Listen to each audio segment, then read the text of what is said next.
In consideration of the fact that knowing how a bill becomes a law is a very significant part of studying constitutional law, we will have to review the salient portions of our discussion from the last meeting. From the last meeting, we understood that the creation of the law, its execution, and its review is a collaborative effort of the three branches of government.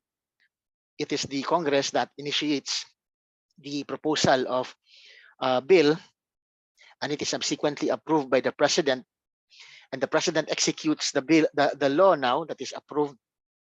And when parties are real parties are affected by the bill, by the law, find the same as unconstitutional or contrary to the Constitution, they file a petition for review with the Supreme Court.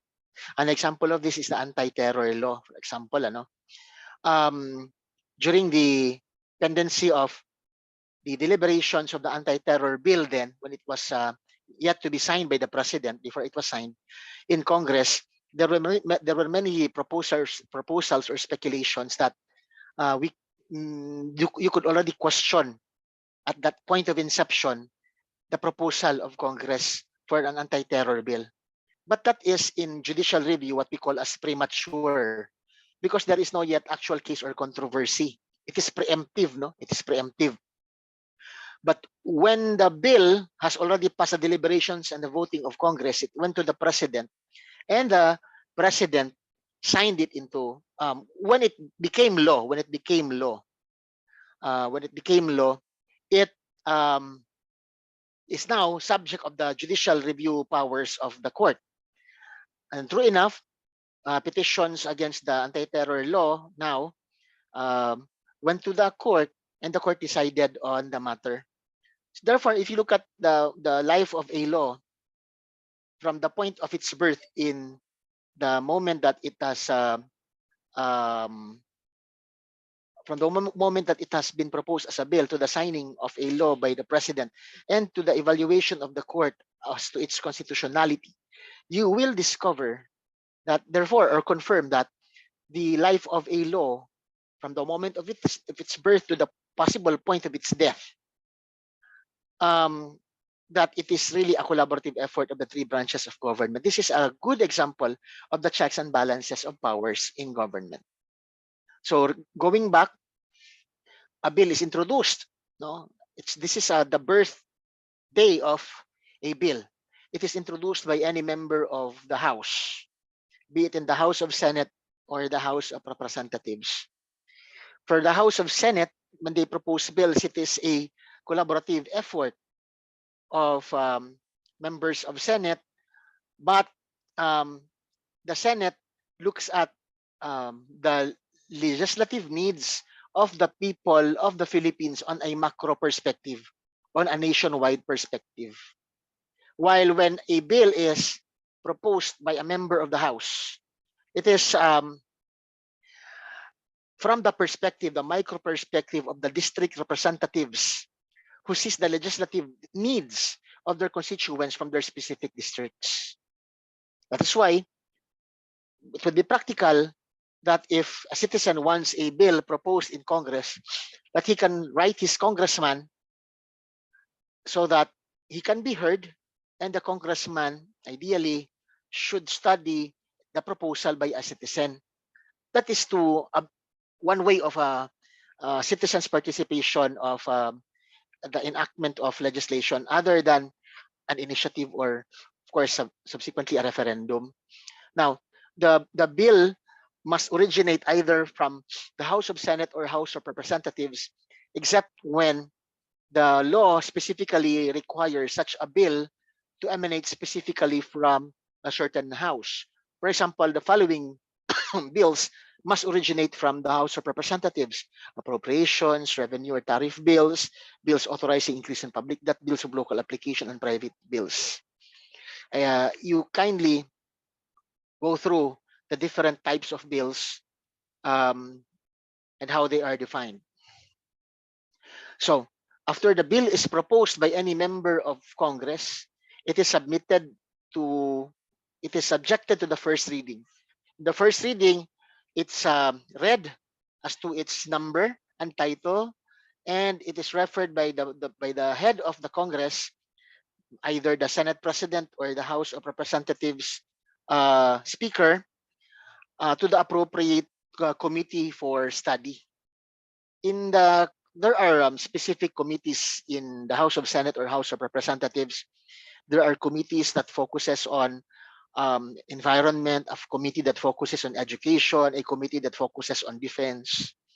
The committee studies the bill, and it may choose to kill the bill at its inception, or it may be recommended for approval, but with the possibility of amendments.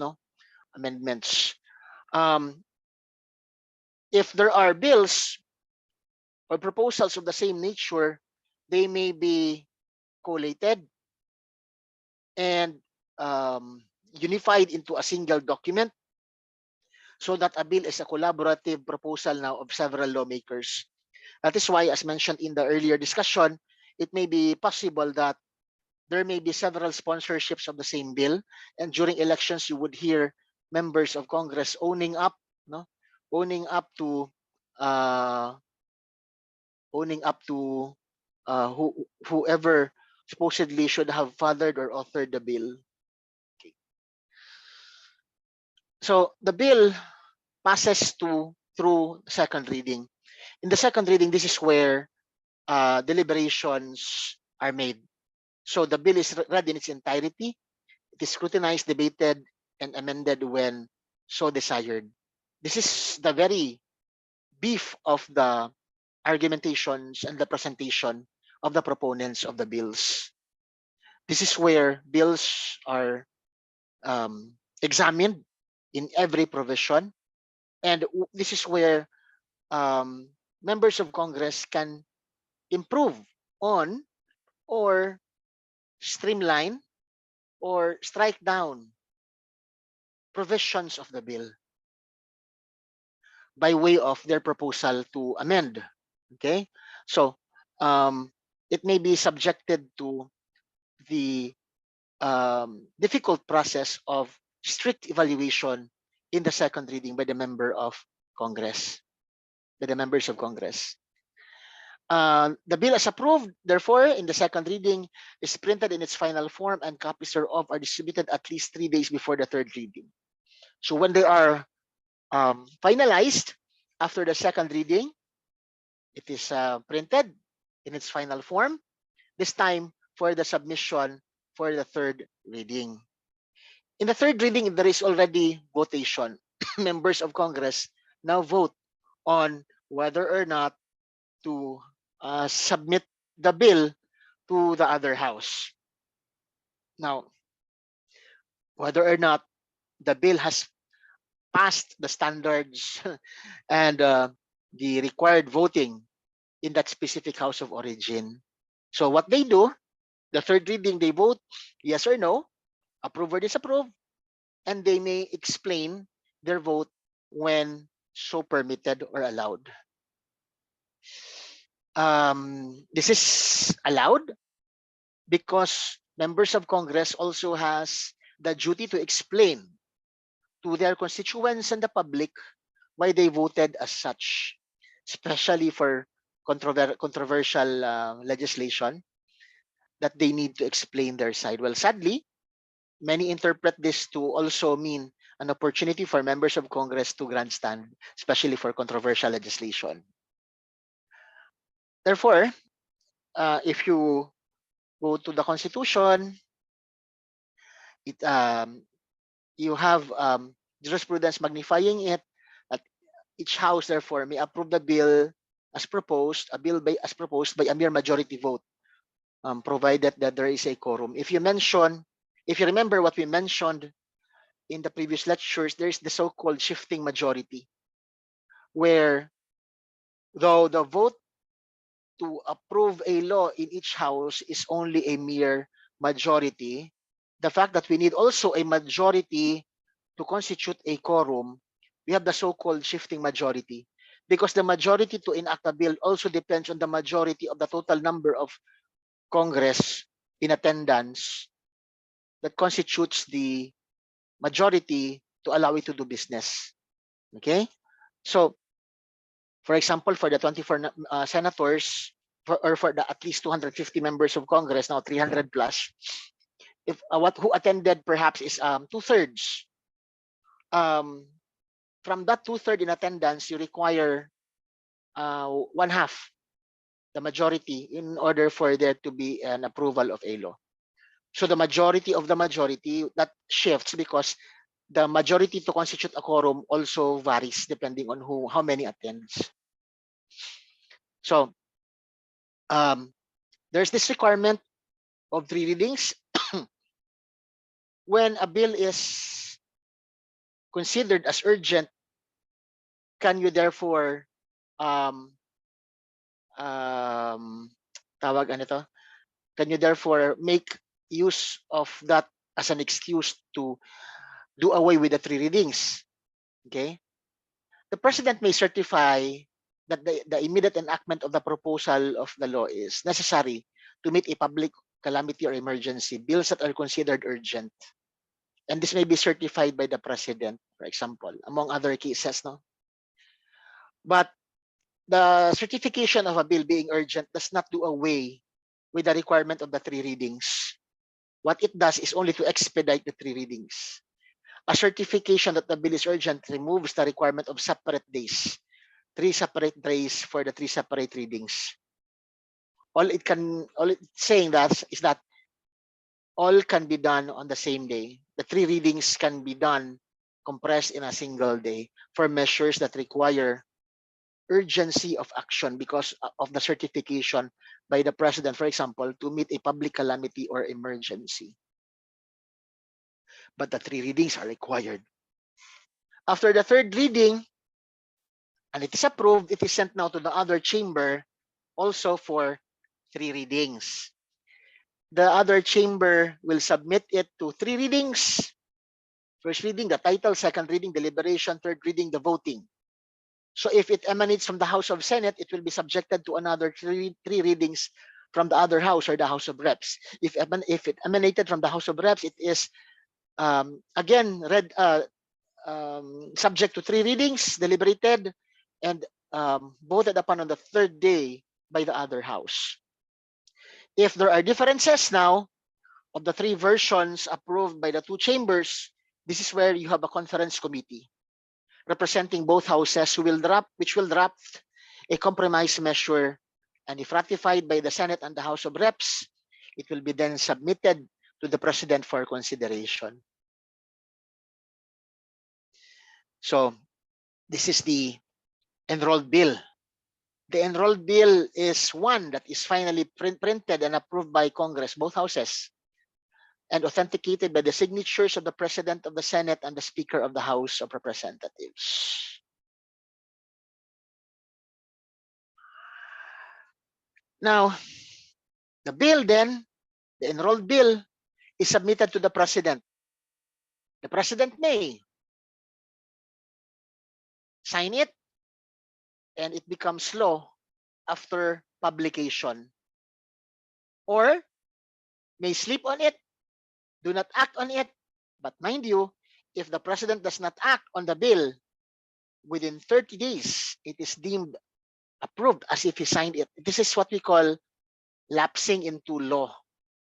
An example, I think, is the anti-shortchanging law, whereby if you go to the convenience stores or sari-sari stores, sabihan ka ng tindera na wala naman may sukli, wala na kaming maisukli, we'll run out of coins.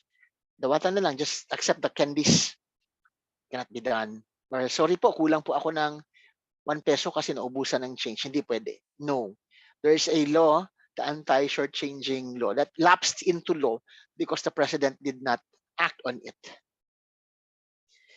Or the president may outrightly within 30 days veto the bill. He disapproves it. What he does, he returns the bill as vetoed with its veto message to the house where the bill originated. To the house where the bill originated. What happened, like for example, in the denial of the president lately of the expansion of the franchise of the Davao Light and Power Company to operate in another area of the Davao region, with an explanation that it may violate their existing franchises. What happens after is that if the president vetoes a bill, it may be subject to the override of the members of the 2/3 of the members of the House where it originated from. After which, the vote of override, the same will be sent to the other House for approval for override. And if voted by the other House by the 2/3 vote, then it becomes a law. This is the override of Congress of the veto of the President. Again, in the case of ABAKADA versus PURISIMA, lawmaking, therefore, under the Constitution is a joint act of the legislative and of the executive primarily, subject to the subsequent declaration of unconstitutionality, of course, by the Supreme Court or by the court, because all courts can exercise judicial review. In case of conflict between law and treaty, which prevails? Is it the law or treaty? This was answered in the case of Pangilinan versus Cayetano. This is the ICJ case. A treaty cannot amend a statute, according to the Supreme Court. Why? Because a law undergoes the stringent process of lawmaking, while a treaty only requires the minimum requirement of the Constitution. According to Pangilinan, I will read it in full. A treaty cannot amend the Constitution. When the President enters into a treaty that is inconsistent with a prior statute, the President may unilaterally withdraw from it without the need of judicial review, of course, unless the prior statute is amended to be consistent with the treaty. So pwedeng a treaty may be entered by the President, and if it is found to be unconstitutional or found to be inconsistent with the statute, it may unilaterally be withdrawn by the President, because the President enters into such agreements, no? So it can withdraw from a treaty, but if the treaty is corrected by statute, or the prior statute is amended to concur with the treaty, then it can retain its effect in our legislative system. Therefore, a statute enjoys primacy over a treaty. It is passed by both houses and is ultimately signed into law by the President. Again, it undergoes into a stringent process. That's why a treaty goes over and above a statute goes over and above a mere treaty. Although treaties form part of our laws, generally by the doctrine of incorporation. In contrast, a treaty is negotiated only by the President, and legislative participation is limited to concurrence only by the Senate. So between a bill and a treaty, a law and a law therefore is of greater value than a law therefore is of a greater power or ascendancy over a treaty. Thus, there is greater participation by the sovereign democratically elected representatives in the enactment of statutes. I hope we learned something from this, and see you on the next recording or class.